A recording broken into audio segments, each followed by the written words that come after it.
Hi, welcome to A Foreigner in the Philippines.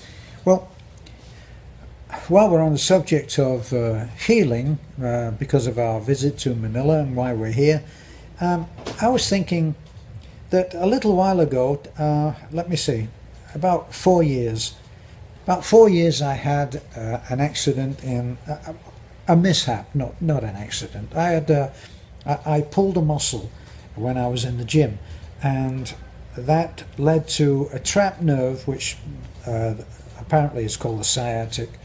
And the sciatic nerve gets trapped, and it makes it almost impossible to walk without being in extreme pain. And if anybody has experienced that, they'll know that it's really bad. Well, when that was going on, I visited a doctor. Now, up to that point, I'd perhaps been going along with the idea that everything out in the Philippines, while it's wonderful to live here, the women are beautiful, the sun is always shining, and all of those common stereotypical opinions that expats and foreigners have, I went to see the doctor almost in desperation about how I could handle this injury that I had. And up to then, I was firmly entrenched in the idea that while it was a great place to be, if you had anything go wrong, you'd have to go back to England or to the US to get it handled. And I was chatting to a friend of mine who was still living in Fort Myers, and I said, sciatic nerve. I said, it's absolutely killing me. And he said, you just go along and get a steroid injection. So he had this particular injection, and it literally, he walked out of the doctor's office. That was in America. Well, of course that was in America, because that would be the perfect place to get yourself treated. Well, I wasn't in America, so I had to make do with what I had, so I thought. So I went to a doctor that this friend took me to. A doctor, a tiny little office he had a tiny surgery office in this larger building. And I went there, and I was saying to him, well, I need this injection into the back, because that'll just take away the pain. Right? And here I am. In other words, here I am, the patient telling the doctor how he should treat me. And that didn't work, because he said, well, I'm not very happy to give you that injection. He said, I consider that it's invasive, it's damn painful, and the effects are not in terms of a cure. Oh, really? Well, what do you suggest? Well, I suggest you go along to the other clinic. There's a therapy. It's all physical therapy. He said, and I think they'll fix you up.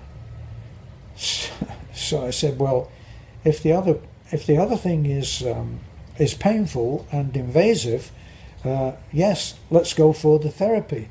So I went there, saw the doctor, and he said, well, yes, he wasn't surprised at all that I was there. And he said, well, I'll set up what treatment that you'll have, and then we'll get you going. So my first day, I go in there. I had it's kind of an ultrasound. They press the thing onto your skin, and it's deep. It's a deep cleansing, deep healing affair. I had that, and then somebody came in and put the little vibrating electrical pads on there, which tense the muscle and release it. And when that was done, somebody came in and put heat pads on me, and I lay there for a little while with heat pads. Then somebody else came in and they took me through the exercises that I had, which forced me to go a little bit further than I would have done. Well, where's all this going?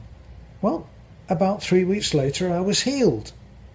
And at one point, I was talking to the doctor, about the fact that when I was unable to use, that one of my legs was giving me so much pain, that one of the exercises that I'd been doing were mental exercises. And I said, what I imagine is I sit down, stretch my legs in front of me. My right leg is the one that's giving me all the pain. So I transfer the good leg over onto the bad leg. And I imagine I project the vision, the feeling of the good leg onto the bad leg. And I'd had results from doing that. The doctor wasn't in the least bit surprised. And he said, I've heard of other people that have had great improvement on that. Well, that's what I thought, is that it really does depend, when you're healing on anything, it depends how you approach your life of healing in much the same way as you approach your life generally. And if you think of everything going from bad to worse, and let's face it, every time that you talk to any given person, you get the sum total of all of their fears and beliefs hidden in the subtext of what they say. And the subtext conceals everything. But if you're really perceptive and really think about what the person is saying in what their person is thinking in what they're saying, then you quickly get a feel for where they are and whether you should be spending any time with them. Because the person that keeps telling you that life is no good, that everything's going from bad to worse, that the police aren't doing this and the criminals are doing that, and the hospitals are no good, and you start listening to all of that stuff, and guess what? Those words float around in that open space that is your mind, and they have an impact on you. I listened once to a motivational speaker who used to go on stage, and he had a little joke. Where he said that he had a pain in his knee, and he used to joke and say, it's just a little cancer. And he said he realized after a while that he'd better stop saying that. In other words, what you say is taken up into your mind, and if it's not your own thought, it can very quickly become your own thought, and it can impinge on your body and lead to very, very slow healing, if healing is there at all. Because some suggestions are extremely powerful, especially if they've been from people who have tried or succeeded in overwhelming you, be it physically or in your thoughts.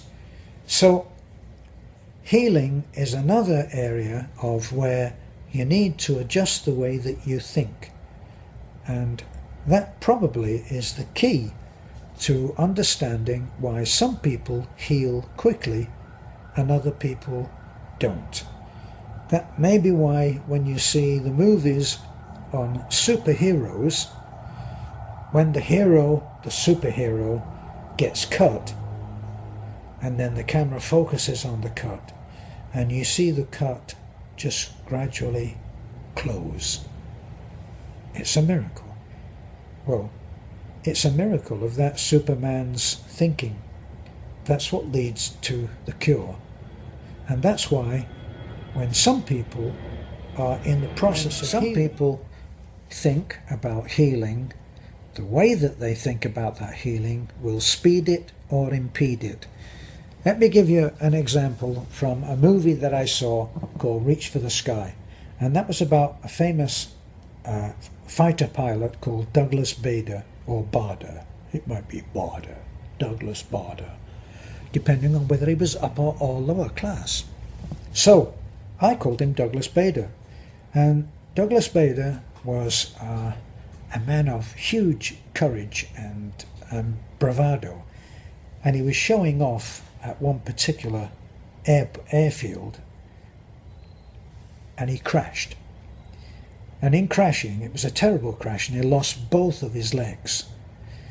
But he was in hospital, and the story goes, probably Hollywood or Britishwood made up, but the story goes that he had reached a point of being in terrible, terrible pain and lying in a room, but he could hear people talking outside the room.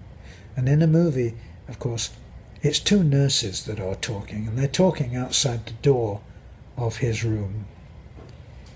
And it was at that point where the pain had stopped, and he had entered this realm of peace. And then he heard these voices, and one nurse said to another, the other nurse was laughing and joking, and the nurse said, "Shh, don't joke outside the door, there's a boy dying in there." When Douglas Bader heard that he was dying, he said, "No, I'm not." And the pain started again. That's why people can go into apathy, into succumb. They succumb to the pain, and now they've stopped fighting it, and they're at that point of giving up, of having no hope. So they become numb to any pain. Well, don't give up on healing. Healing is a creative thing, and it's something that you have to work at by changing the way that you think about healing. It's not a chance thing. It doesn't necessarily come out of a pill or a drug or a drink or whatever. It comes from you and your desire to live to the full. And that's what healing is about. So if you're struggling right now and you think that whatever it is that is hurting you will never stop, it will. It will stop. You can make it stop. And those who argue for the limitations of all of this, they're arguing for their own limitations. And I think it was Richard Bach said, if you argue for your limitations, they're yours. One of the comments I had about my desire to, at my age, to have a child, said to me in his comment, "I know I'm too old to have a child."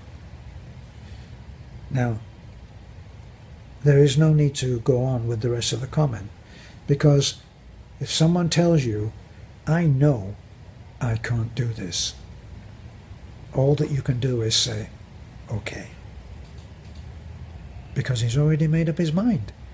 And you will not get through, because the more firmly committed he is to this negative way of looking at his life, the more it belongs to him.